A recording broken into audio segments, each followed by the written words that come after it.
Okay, so today's project, we're gonna redo the Fluval Flora. We're gonna do anoxic filtration this time.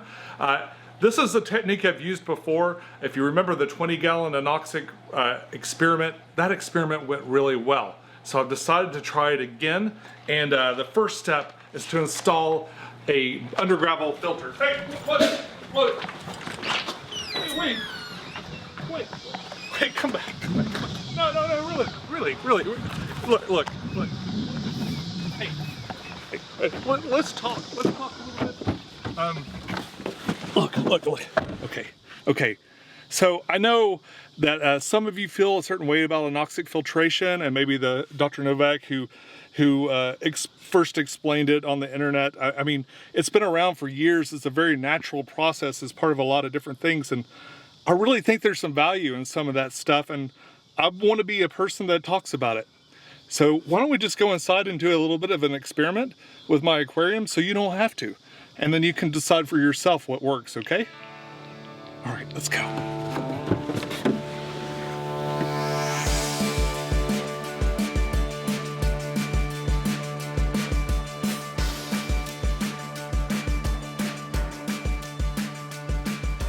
Hey folks, I decided to take down my Fluval Flora. For a long time it did okay, but really the tank always gave me problems. From the day I set it up to the day I took it down, it seemed like one thing after another. I did get to a part with this aquarium where things seemed to work really well, but that quickly faded and I started having some real issues. On top of that, I believe I had parasites with my shrimp. So today we're gonna treat my shrimp and put them in a little bit of a quarantine bucket. And I've completely torn this thing apart, and we're gonna redo it in a way we've done before. So if you remember from the 20-gallon videos and from the 43-gallon videos, I integrated this plenum. So much like my 20-gallon experimental tank that kind of ran from the undergravel filter into the corner filter, and then inside of there was pulled in through a canister, and then in my 43-gallon I had it connected directly with this special glass piece connected directly to the canister filter, and sort of also did a surface skimmer. In this one, I've got it going through the intake, and the intake kind of goes slightly into the bottom part, and then I've kind of taken the bridge between the two things and covered it up with sponges. Now the sponges were on there from the tank before, and it's mostly to keep shrimp and small creatures out of there.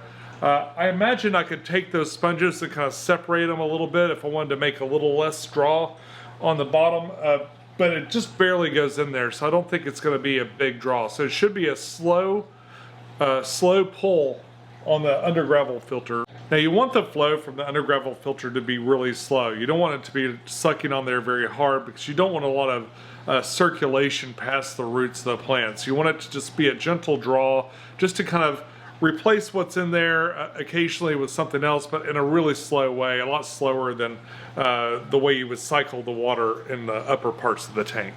So even if I didn't have something pulling on this, as things decompose, they're going to heat up and the heat will rise.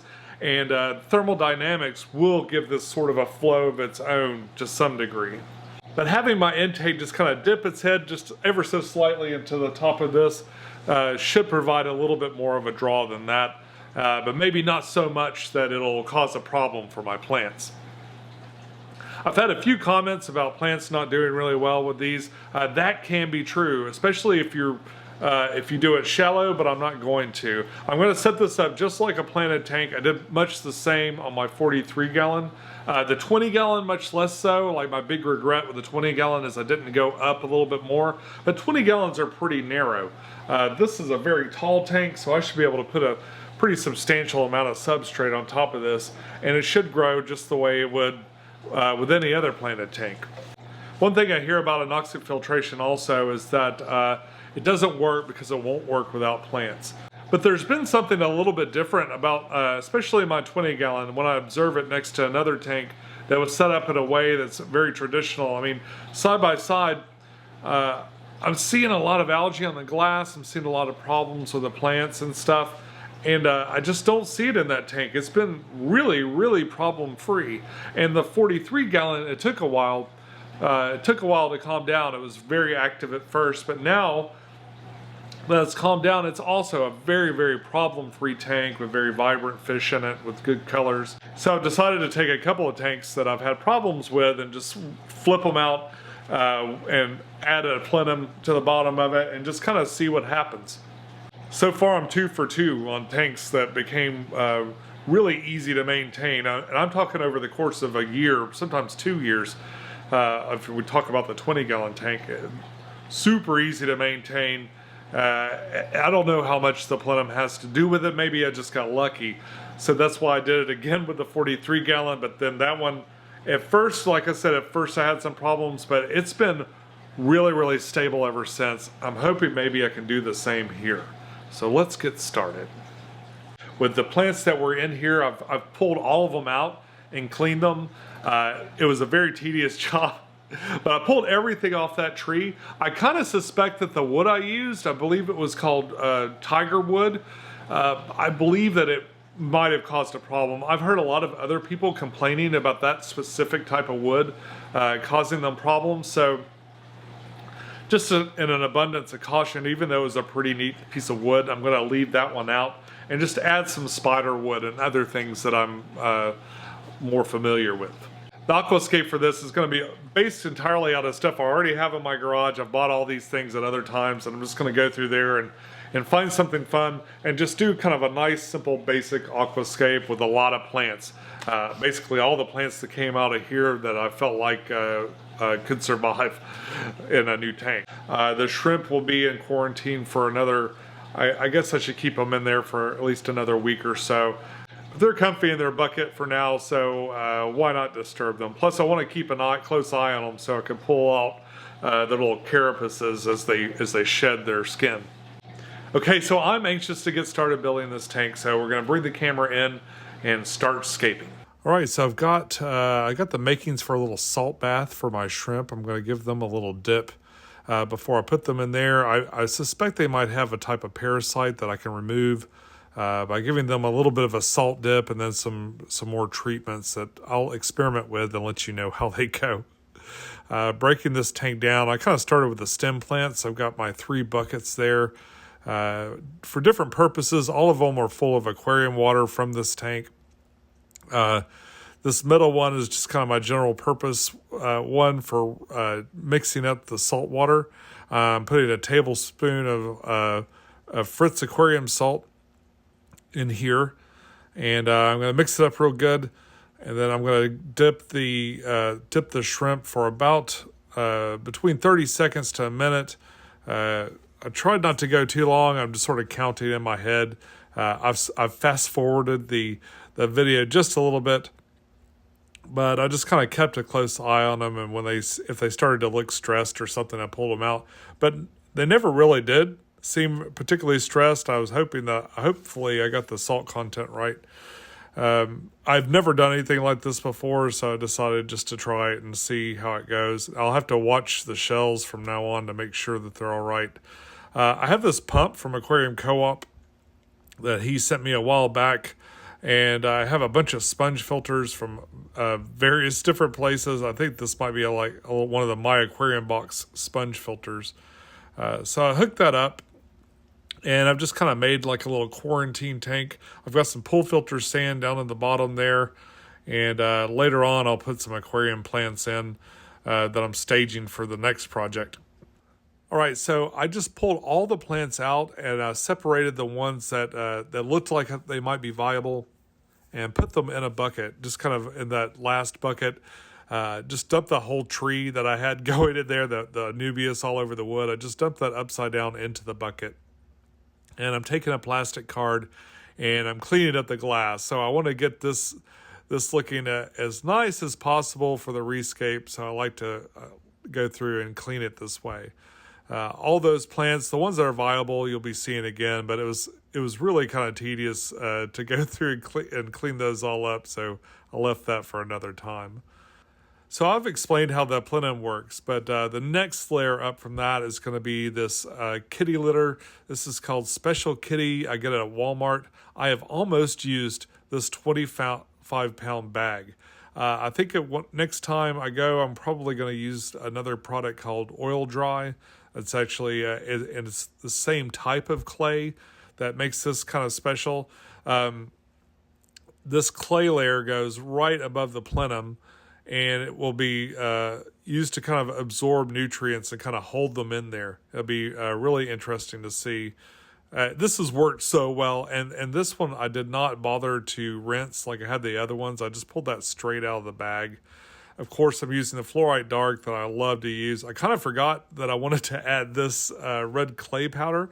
I remembered kind of at the last minute. I usually like to put that red clay powder right on top of the rest. Now, this is an old My Aquarium Box product, but you can buy. Brightwell makes laterite, like powdered laterite that I've been using instead. But I just found that bag and I decided just to kind of start to finish it off because I still have a lot of it. I made a nice thick layer of the Sea Chem Fluorite Dark. I really like this stuff a lot. I've gotten the black before, but I think I like the dark a little bit better. It's just kind of a dark brown, as you can see. And what I'm doing now is I'm just kind of sorting it out and getting it nice and even here over the top. And getting ready for the next layer, I'm going to kind of hide that front edge by pushing it up just a little bit. I didn't do too much of a slope. I did a little bit of a slope there, but not a tremendous amount. The next thing I'm going to use is ADA Nature Aquarium Aqua Soil. This is Amazonia. Used a really healthy portion of that in here. Amazonia is one of my favorite substrate. It works really well. It doesn't break down too bad over time and seems to do a really good job. I'm using some dragonstone and spiderwood. Now I use these things a lot in my aquascapes, and I really like it. The spiderwood are two pieces that I've got kind of shoved together, and I'm going to do a couple of cheater strategic pieces of dragonstone just to help hold this down. I haven't boiled this wood or soaked it or anything, so this is going straight from my rack right into the tank. And so when I do that, I have to use a couple of cheater pieces of wood or rock to kind of hold it down. But I try not to make it so obvious. And the stuff does move around a little bit in the final scape, but it did come out really good. I try to make most of the rocks especially kind of go in this direction to kind of give it a little bit, I don't know, it gives it a little bit more of an impression of depth if you kind of have the rocks going in a similar direction, and it's just more realistic because you'd have like a flow of water in a river or natural environment would probably be moving from one direction to another. So I like to do it that way. First thing I'm going to add back from the old tank is Monte Carlo. I'm not sure if this will do well or not, and I'm using some rubble to kind of add to the hardscape a little bit and also cheat to hold these plants into place because they tend to want to float out. Monte Carlo is really forgiving, so I'm hoping that this will just kind of bounce back and grow really well. I know it's going to love this ADA substrate. It's very nutritious, and it's all right there on the top for it. I'm just kind of shoving this into a bunch of nook and crannies. My thought process is to do this kind of really close to the hardscape, and hopefully it'll grow out from there.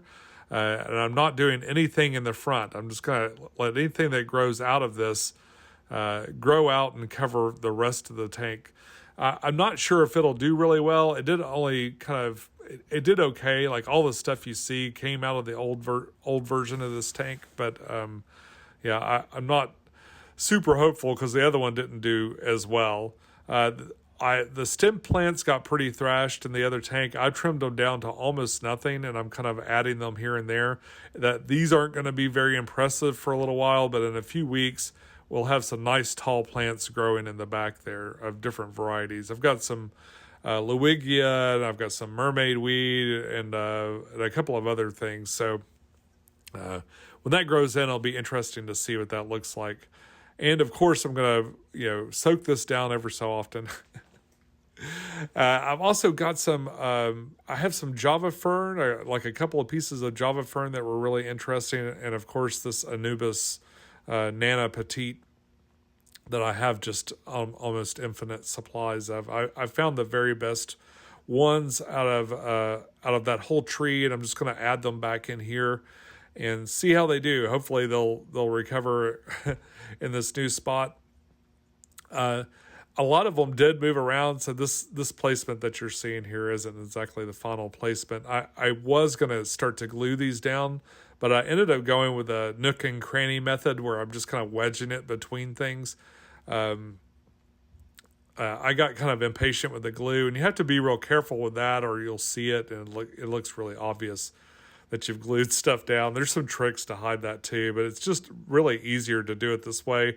And what I've done is I've sort of made a bouquet. I took the mixture of rocks and wood, and all the transitional spots have a nubius shoved in it. This will eventually grow out and look really interesting. I'm not sure how much of the hardscape we'll see when this is all done because I tend to overplant. I really think I like this layout a lot better. It's just a lot less dark. It's a lot more open and it's easy to see in there. I really like that. It's definitely a bouquet with like your hardscape with all the plants just kind of poking out of all the corners and stuff, but I really like it. I filled a lot of tanks up in a lot of different ways, and I gotta say I was real surprised at how effective this was. I didn't even have to do anything with the substrate after this was over. So when you look at the next frame of this, notice that corner is there's a little bit of a dip in it, but that's the only penalty I paid for filling up the thing this way. I bucket fed a bunch of water out of the 210 and it came out looking good. This is the next day. It's a little foggy. As you can see, it's a little bit foggy in there, but it's looking pretty good. I was happy. Not too many things floated away.